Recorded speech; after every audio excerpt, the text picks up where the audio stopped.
Hi students, இன்னைக்கு நம்ம பார்க்க போகிற டாபிக் பாக்டீரியல் டிசீஸ். போன வீடியோவில் பாக்டீரியல் டிசீஸ்னா என்ன, பாக்டீரியல் டிசீஸுக்கு காரணமான பேத்தோஜன்ஸ் எது இது சார்ந்து டீட்டெயில்டாக பார்த்தோம். சென்ற ஆண்டுகளில் நீட்டில் இது சார்ந்து என்னென்ன கேள்விகள் கேட்கப்பட்டது அப்படின்னு பார்த்துட்டு இருந்தோம். அதனுடைய தொடர்ச்சியை தான் இந்த வீடியோவை நம்ம பார்க்க போகிறோம். வாங்க கொஸ்டின் பார்க்கலாம். 11th question, when children play barefooted in pools of dirty water and flood water, they may suffer from disease like. குழந்தைகள் அழுக்கு குளங்களில் வெறும் காலுடன் விளையாடும் பொழுது அவர்கள் எந்த நோயினால் பாதிக்கப்படலாம்? இது எய்ம்ஸ் 2006 கேட்டிருக்காங்க. என்னென்ன ஆப்ஷன்ஸ் கொடுத்துருக்காங்க பாருங்க. ஏ லெப்ரோஸ்பைரோசிஸ் மற்றும் பில்ஹார்சியா, பி மலேரியா, அமீபிக் சீதபேதி மற்றும் லெப்ரோஸ்பைரோசிஸ், சி பில்ஹார்சியா தொற்று ஹெப்படைட்டிஸ் மற்றும் வயிற்றுப்போக்கு, டி கினியா புழு தொற்று, யானைக்கால் வியாதி, அமீபிக் சீதபேதி. இதே ஆன்சராக இருக்க முடியும். ரைட், நீங்கள் சொன்னது தான். ஏ லெப்ரோஸ்பைரோசிஸ் மற்றும் பில்ஹார்சியா. ஆப்ஷன் பி தப்பு, ஆப்ஷன் சி தவறான விடை, ஆப்ஷன் டி தவறான விடை. நம்ம சரியான விடை எதுன்னு சொல்லியிருக்கோம்? ஏ சொல்லியிருக்கோம். வாங்க ஆன்சர் சரியான்னு செக் பண்ணலாம். நம்ம சொன்ன மாதிரியே சரியான விடை ஏ லெப்ரோஸ்பைரோசிஸ் மற்றும் பில்ஹார்சியா, இது சரியான விடை. தவறான விடைகள் பி, சி அண்ட் டி. அடுத்த கொஸ்டின் போலாமா? 12வது question, assertion, a person who has received a cut and is bleeding needs to be given anti-tetanus treatment. Reason, anti-tetanus injection provides immunity by producing antibodies for tetanus. கூற்று, வெட்டு காரணம் மற்றும் இரத்தப்போக்கு கொண்ட ஒருவருக்கு டெட்டானஸ் எதிர்ப்பு சிகிச்சை அளிக்கப்பட வேண்டும். காரணம், டெட்டானஸ் எதிர்ப்பு ஊசி டெட்டானஸிற்கான ஆன்டிபாடிகளை உருவாக்குவதன் மூலம் நோய் எதிர்ப்பு சக்தியை வழங்குகிறது. இது எய்ம்ஸ் 2006 கேட்டிருக்காங்க. ஆமாம், ஒரு தடவை நாம் டெட்டானஸ் இன்ஜெக்ஷன் பண்ணிக்கிட்டோம் அப்படின்னா 6 மாதத்துக்கு நாம் திரும்ப அந்த ஊசி போட வேண்டிய அவசியம் இல்லை. இது வெட்டுக்காயங்கள் வழியாக தான் இது பரவுது அப்படிங்கிறது நம்ம பார்த்தோம். இப்போ பாருங்கள், கூற்று காரணம் இரண்டுமே சரியாக இருக்கிற மாதிரி தோணுது. இந்த ஆப்ஷனில் பாருங்கள் எது சரியாக இருக்குது. ஏ கூற்று காரணம் இரண்டும் சரி, காரணம் கூற்றுக்கு சரியான விளக்கம் ஆகும், இது சரியான விடையாக இருக்கலாம். பி காரணம் கூற்று இரண்டும் சரி, காரணம் கூற்றுக்கு சரியான விளக்கம் அல்ல, இது தவறான விடை. சி கூற்று சரி, காரணம் தவறு, இதுவும் தவறான விடையாக இருக்கலாம். டி கூற்று காரணம் இரண்டும் தவறு, இதுவும் என்ன இருக்கலாம்? தவறான விடையா இருக்கலாம். நம்ம ஆப்ஷன் ஏ சரியான விடைன்னு சொல்லியிருக்கோம். வாங்க பார்க்கலாம். ஆப்ஷன் ஏ சரியான விடை. கூற்று காரணம் இரண்டும் சரி, காரணம் கூற்றுக்கு சரியான விளக்கம் ஆகும். தவறான விடைகள் பி, சி அண்ட் டி. அடுத்த கொஸ்டின் போலாமா? கொஸ்டின் நம்பர் 13, களம் 1 உள்ள நோயினை களம் 2 உள்ளவற்றுடன் பொறுத்துக. களம் 1, களம் 2. களம் 1 என்னென்ன கொடுத்துருக்காங்க பாருங்க. Amoebiasis, diphtheria, cholera, syphilis. களம் 2 ட்ரோபோனோமா பாலிடம், கிருமி நீக்கம் செய்யப்பட்ட உணவு நீர் பயன்படுத்துதல், டிபிடி தடுப்பூசி, நீரிழப்பு குறையாமல் தடுக்க அதிக அளவு நீர் எடுத்துக்கொள்ளுதல். இந்த கொஸ்டின் ஏஐபிஎம்டி 2008 கேட்டிருக்காங்க. நமக்கு அமீபியாசிஸ், இது இன்கேஸ் உங்களுக்கு இது ரெண்டும் கிருமி நீக்கம் செய்யப்பட்ட உணவா நீரிழிப்பு குறையா, இது உங்களுக்கு குழப்பமாக இருக்குது அப்படின்னா நமக்கு எது இது ஈஸியாக தெரியும்னு பாருங்கள். டிபிடி தடுப்பூசி எதுக்கு போட்டுப்பாங்க? டிப்தீரியா, சரியா? ஸோ அப்போது டிபிடி தடுப்பூசி, இந்த ஆப்ஷன் எடுத்து இங்கே எழுதிருங்க 2. ரைட். அடுத்தது காலரா. காலரா என்ன செய்யணும்? காலரா வந்தால் நாம் சொல்லியிருக்கோம் உப்பு கரைசல், அதாவது உப்பும் சர்க்கரையும் கலந்த கரைசலை கொடுத்து நீரிழப்பை குறையாமல் தடுக்கணும் அப்படின்னு சொல்லியிருக்கோம். அப்போ ஆப்ஷன் 3 எடுத்து இங்கே எழுதிருங்க. அடுத்தது பாருங்கள், சிஃப்லிஸ். இது எதனால் ஏற்படும்? பாக்டீரியல் தொற்று, ட்ரோபோனோமா பாலிடம், செக்ஷுவல் கான்டாக்ட் டிசீஸ் இல்லையா? ஸோ அப்போ இதை இங்கே எடுத்து எழுதிடுறோம். இப்போ எது இருக்குது பாருங்கள், அமீபியாசிஸ். இதுதான் உங்களுக்கு அப்படியே கொஞ்சம் குழப்பமாக இருக்குன்னு சொன்னீங்க. ஸோ அப்போ 1 எடுத்து இங்கே எழுதிருங்க. இப்போ வரிசையாக நம்ம ஆப்ஷன் இதுபடி பாருங்கள். 1க்கு 2 இருக்கணும், 2க்கு 3 இருக்கணும், 3க்கு 4 இருக்கணும், 4க்கு 1 இருக்கணும். ஸோ இப்போ நம்ம போட்ட ஆப்ஷன் படி பார்த்தீங்கன்னா ஏ தான் சரியான விடை. பி, சி, டி 3 என்ன இருக்க முடியும்? தவறான விடையாக இருக்க முடியும். ஆன்சர் சரியான்னு பார்ப்போமா? வாங்க. நம்ம சொன்ன மாதிரியே ஆப்ஷன் ஏ சரி. தவறான விடைகள் அப்படின்னு பார்த்தோம்னா பி, சி அண்ட் டி. அடுத்த கொஸ்டின் போலாமா? 14வது question, a person likely to develop tetanus is immunized by administering. Tetanus ஏற்பட வாய்ப்புள்ள ஒருவருக்கு தடுப்பூசி போடுவதன் மூலம் செலுத்தப்படுவது எது? இது ஏஐபிஎம்டி 2009லையும் கேட்டிருக்காங்க, சிபிஎஸ்இ பிஎம்பிடி 2009லையும் கேட்டிருக்காங்க. ரெண்டு இதுலையுமே கேட்டிருக்காங்க.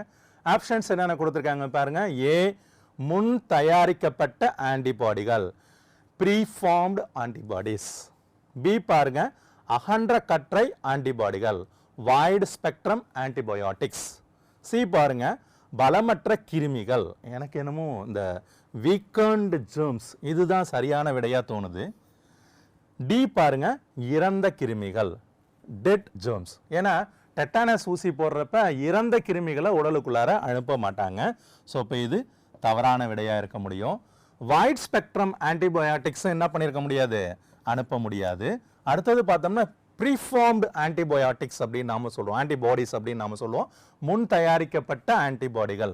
இதுவும் என்ன தவறான விடை. அப்போ எது? வீக்கண்ட் ஜெர்ம்ஸ், பலமற்ற கிருமிகள், அதாவது பலமற்ற டெட்டானஸ் கிருமிகளை தான் உடலுக்குள்ள செலுத்தி நோய் எதிர்ப்பு மண்டலத்தை அந்த டெட்டானஸ் கிருமிக்கு எதிராக தூண்ட செய்ய முடியும். அப்போ சரியான விடை என்னவா இருக்க முடியும்? சி தான். வாங்க ஆன்சர் சரியானு பார்க்கலாம்.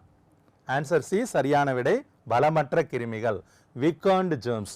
தவறான விடைகள் அப்படின்னு பார்த்தோம்னா ஏ, பி அண்ட் டி. ஏ முன் தயாரிக்கப்பட்ட ஆன்டிபாடிகள், பி அகன்ற கட்டை ஆன்டிபாடிகள், சி இறந்த கிருமிகள். மூணும் என்னன்னு நம்ம சொல்லியிருக்கோம், தவறான விடைன்னு சொல்லியிருக்கோம். அடுத்த கொஸ்டின் பார்க்கலாமா? 15வது question, Widal test is used for the diagnosis of. வைடல் சோதனை எந்த நோயை கண்டறிய பயன்படுகிறது? இதுவும் பார்த்தோம் அப்படின்னா ஏஐபிஎம்டி 2010 கேட்டிருக்காங்க, சிபிஎஸ்இ 2010லையும் கேட்டிருக்காங்க. ஆப்ஷன்ஸ் என்னென்ன கொடுத்துருக்காங்க பாருங்க. வைடால் சோதனையை வச்சு மலேரியாவை கண்டுபிடிக்க முடியுமா? இல்லை. ஸோ தவறான விடை. நிமோனியா, நிமோனியாவை வைடால் டெஸ்ட் வச்சு நம்ம கண்டுபிடிப்போமா? இல்லை, தவறான விடை. காசநோய், டியூபர்குலோசிஸ், இதை நாம வைடால் சோதனையை வச்சு கண்டுபிடிப்போமா? இல்லை. அப்போ டைஃபாய்டு, டைஃபாய்டு தான் நம்ம என்ன செய்யலாம், வைடால் சோதனையை வச்சு கண்டுபிடிக்க முடியும் அப்படின்னு நாம இந்த லெசனுடைய தொடக்கத்திலே நாம பார்த்தோம் இல்லையா? சரி, இதுதான் சரியான விடையா இருக்க முடியும், ஆப்ஷன் டி. ஆன்சர் சரியான்னு பார்ப்போமா? வாங்க. ஆப்ஷன் டி சரியான விடை, டைஃபாய்டு. தவறான விடைகள் அப்படின்னா A, B and C. A malaria, B pneumonia, C காசநோய், டியூபர்குலோசிஸ். இது மூணும் தவறான விடைகள். அடுத்த கொஸ்டின் பார்க்கலாமா ஸ்டூடெண்ட்ஸ்? வாங்க. What does D stands for DPT vaccine? DPT தடுப்பூசியில் டி என்பது எய்ம்ஸ் 2010 கேட்டிருக்காங்க. இந்த டி ஸ்டாண்ட்ஸ் ஃபார் என்ன அப்படின்னு தான் கேட்டிருக்காங்க. டி டியூபர்குலோசிஸ், டியூபர்குலோசிஸா? இல்லை, தவறானது. Typhoid, S. டிபிடி ஊசியில் பார்த்தோம் அப்படின்னா டிப்தீரியா, பெட்ரோசிஸ், டெட்டானஸ் அப்படின்னு நாம சொல்லுவோம். அப்போ இந்த இடத்துல ஒரு குழப்பம் வரும், டி ஃபார் டைஃபாய்டோ அப்படின்னு. இல்லை, தவறானது. ஏன்னா நம்ம என்ன சொல்லியிருக்கோம், டி அப்படிங்கிறது டிப்தீரியாவுக்காக நாம எடுத்துக்கக்கூடிய தடுப்பூசி. பி அப்படிங்கிறது பார்த்தோம்னா பெர்ட்ரூசிஸ் அப்படின்னு சொல்லக்கூடிய நோய்க்காக நாம எடுத்துக்கொள்ளக்கூடிய தடுப்பூசி. T for tetanus. ஸோ டெட்டானஸ்க்காக எடுத்துக்கொள்ளக்கூடிய தடுப்பூசி. அப்போ இங்கே கொடுத்துருக்கிறதுல பாருங்க, டெட்டானஸ் ஆப்ஷன் டியில் இருக்கு. இதுதான் சரியான விடையா இருக்க முடியும். ட்ரோகோமா அப்படிங்கிறது என்ன, ஒரு தவறான விடை. நம்ம சரியான விடை என்ன சொல்லியிருக்காங்க, இதில் இந்த டிபிடி தடுப்பூசியில் டி என்னத்தை குறிக்குது அப்படின்னு தான் கேட்டிருக்காங்க. டி என்னத்தை குறிக்குதுன்னு சொல்லியிருக்கோம், டெட்டானஸ் அப்படிங்கிறது சொல்லியிருக்கோம். ஆப்ஷன் டி சரியானு பார்ப்போமா? வாங்க. ஆப்ஷன் டி சரியான விடை, டெட்டானஸ். தவறான விடைகள் அப்படின்னு எடுத்துட்டோம்னா ஏ, பி அண்ட் சி. ஏ காசநோய், டியூபர்குலோசிஸ் தவறானது. பி டைஃபாய்டு தவறானது. சி ட்ரோகோமா தவறானது. அடுத்த கொஸ்டின் பார்க்கலாமா? 17வது question, which one of the following option gives the correct matching of a disease with its causative organism and mode of infection?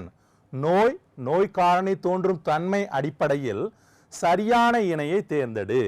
இது ஏஎம்பிஎம்டி மெயின் 2011 கேட்டிருக்காங்க.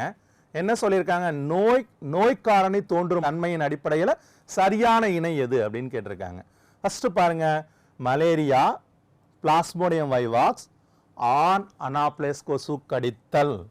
ஆனா இல்லை, இந்த இடத்துல இது தவறு. ஏன்னா பெண் அனாப்ளஸ் கொசு கடிக்கிறது மூலமா தான் மலேரியா பரவும். அடுத்தது பாருங்க, typhoid, salmonella typhi causative organism. Mode of infection என்ன சொல்லியிருக்காங்க, அசுத்த காற்றை சுவாசிப்பதால். டைஃபாய்டு, சால்மனெல்லா டைஃபி அசுத்த காற்றா? இல்லை, தவறான விடை.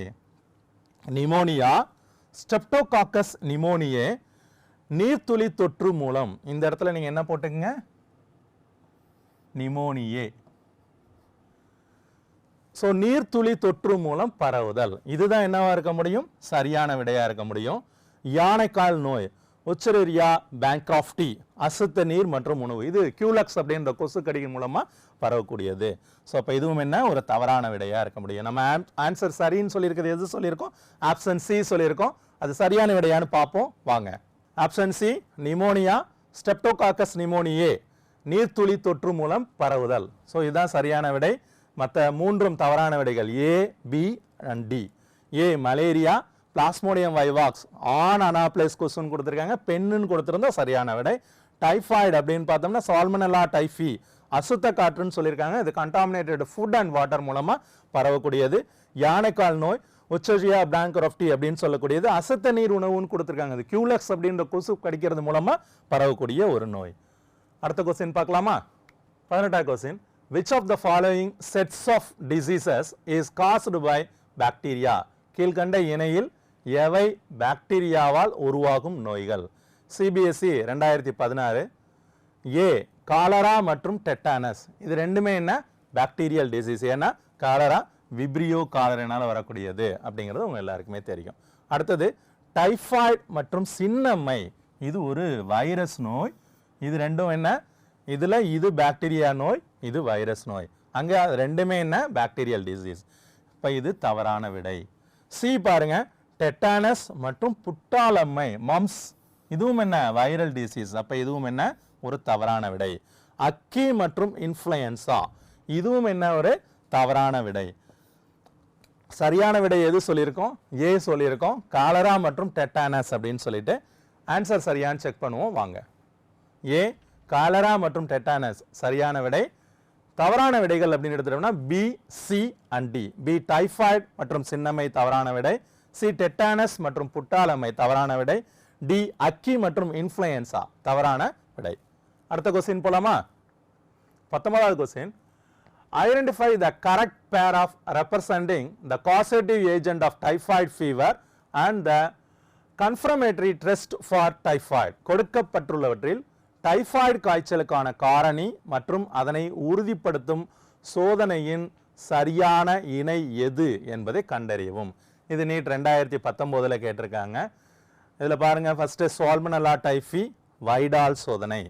சால்மனெல்லா டைஃபி அப்படின்னு பார்த்தோம்னா டைஃபாய்டு காய்ச்சலை ஏற்படுத்தும். அதை தான் நம்ம எந்த டெஸ்ட் மூலமாக கன்ஃபார்ம் பண்ணுவோம், வைடால் சோதனை வழியாக கன்ஃபார்ம் பண்ணுவோம். ஸோ இப்போ இது சரியான விடையாக இருக்கலாம். அடுத்தது பிளாஸ்மோடியம் வைவாக்ஸ் மலேரியாவை ஏற்படுத்தக்கூடியது, இது யூடிஐ சோதனைன்னு சொல்லியிருக்காங்க. ஸோ இது தவறான விடை. அடுத்தது பாருங்க, ஸ்ட்ரெப்டோகாக்கஸ் நிமோனியே வைடால் சோதனை வழியாக கன்ஃபார்ம் பண்ணுறதா சொல்லியிருக்காங்க. இதுவும் என்ன, தவறான விடை. அடுத்தது பாருங்க, சால்மனெல்லா டைஃபி ஆந்திரசோன் சோதனை, ஆந்திரோன் அப்படின்னு சொல்கிறோம். ஸோ ஆந்திரோன் சோதனை இதுவும் என்ன, தவறான விடை. இப்போ சரியான விடை எதுன்னு சொல்லியிருக்கோம், ஆப்ஷன் ஏ சொல்லியிருக்கோம். சரியான விடையான்னு பார்ப்போம் வாங்க. ஆப்ஷன் ஏ சரியான விடை. சால்மனெல்லா டைஃபி வைடால் சோதனை இது சரியான விடை. தவறான விடைகள் அப்படின்னு எடுத்துட்டோம்னா B, C and D. B என்ன சொல்லியிருக்கோம், பிளாஸ்மோடியம் வைவாக்ஸ் யூடிஐ சோதனை. சி ஸ்ட்ரெப்டோகாக்கஸ் நிமோனியா வைடால் சோதனை. டி சால்மனெல்லா டைஃபி ஆந்திரோன் சோதனை. இது மூணும் என்ன, தவறான விடைகள். அடுத்த கொஸ்டின் போலாமா? 20வது கொஸ்டின், கொடுக்கப்பட்ட நோய்கள் மற்றும் நோய் காரணிகளை பொருத்தி சரியான விடையை தேர்ந்தெடு. மேட்ச். தொகுதி 1 தொகுதி 2 கொடுத்துருக்காங்க. ஏல என்ன கொடுத்துருக்காங்க, டைஃபாய்டு, நிமோனியே, ஃபைலோரியாசிஸ், மலேரியா. தொகுதி 2 என்ன கொடுத்துருக்காங்க, உச்சரியா, பிளாஸ்மோடியம், சால்மனெல்லா, ஹீமோஃபிலஸ். இப்போ இதில் எது எது பொருந்தது அப்படின்றது நம்ம பார்க்கலாம். ஃபர்ஸ்ட் டைஃபாய்டு காய்ச்சலை ஏற்படுத்தக்கூடிய பேத்தோஜன் எது, சால்மனெல்லா டைஃபி. அப்போ ஏ, இதுக்கு ஆன்சரா இருக்க முடியும். அடுத்து நிமோனியா பாருங்க, இது எது வழியா ஏற்படும்? நாம வந்து ஹீமோஃபிலஸ் இன்ஃப்ளூயன்ஸா அப்படின்னு ஒரு பாக்டீரியம் இருக்கு. ஸோ அது வழியாகவும் வரும் அப்படிங்கிறது நாம பார்த்துருக்கோம். ஸோ அப்போ பி இதுக்கு ஆன்சரா இருக்க முடியும். ஃபைலேரியாசிஸ், ஃபைலேரியாசிஸ் அப்படிங்கிறது எதுக்கு வரும்? First option ஒச்சரேரியா.